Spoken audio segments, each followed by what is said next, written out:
Hi అండి. అనుకోకుండా ఇంటికి చుట్టాలైతే వచ్చారు. చికెన్ బిర్యానీ చేద్దాం అనుకున్నా కానీ బాస్మతి రైస్ లేవని చెప్పేసి నార్మల్ రైస్‌తోనే చికెన్ పలావ్ అయితే చేశాను. చక్కగా పొడి పొడితో చాలా అంటే చాలా టేస్టీగా వచ్చింది. చికెన్ ప్రాసెస్‌లోకి అయితే వెళ్ళిపోదాము.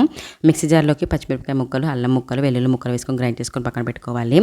కడిగి ఉంచిన చికెన్ బౌల్‌లోకి తీసేసుకొని ఉప్పు, కారం, పసుపు, గ్రైండ్ చేసుకున్న పచ్చిమిర్చి పేస్ట్, ధనియాల పొడి, గరం మసాలా, పెరుగు, పుదీనా, కొత్తిమీర వేసుకొని బాగా కలుపుకొని పక్కన పెట్టుకోవాలి.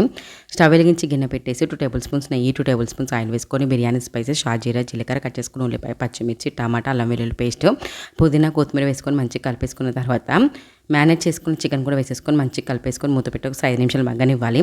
5 నిమిషాల తర్వాత నానబెట్టుకున్న రైస్ కూడా వేసేసుకొని బాగా కలిపేసుకొని తగినన్ని వాటర్ కూడా పోసేసుకున్న తర్వాత తగినంత ఉప్పు వేసేసుకొని మంచిగా కలిపేసుకొని వాటర్ కొంచెం ఎగిరిపోయేంత వరకు అలాగే వదిలేయాలి. వాటర్ని ఈ విధంగా ఎగిరిపోయిన తర్వాత మూత పెట్టేసి 5 to 8 మినిట్స్ సిమ్లోనే మగ్గించుకుంటే ఎంతో టేస్టీగా పొడి పడుతుండే చికెన్ పలావ్ అయితే రెడీ అయిపోయింది. చాలా బాగుంటుంది. మీరు ట్రై చేయండి. వీడియో నచ్చితే లైక్ చేయండి.